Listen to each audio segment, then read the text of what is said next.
Hello and welcome to How to Login. In this video, I'm going to teach you how you can log into your Wise account. So let's go ahead and start the video. Open any type of browser you have on your PC and go to wise.com.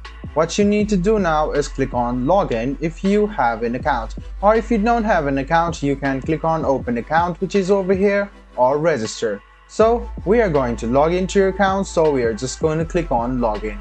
After click on login, you can see that there are some ways to log in. The first way is to log in using your email address and password. The second way is to log in via your Google account.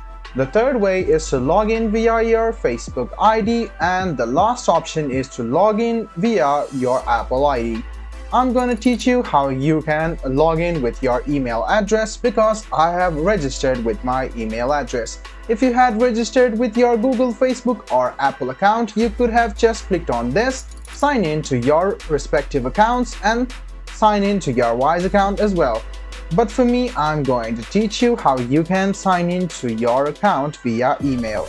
Go ahead and write down your email address and password in these two boxes and click login. In a while, you will be logged into your Wise account. You can see that you have been logged into your account. So guys, this is how easy it is to log into your Wise account. I hope this video was helpful for you. If you still have any kind of confusion, please do mention us on the comment section down below. Like the video, subscribe to the channel and do hit the bell button for more. Hope to see you in the next video as well. Until then, goodbye, take care and make sure you enjoy.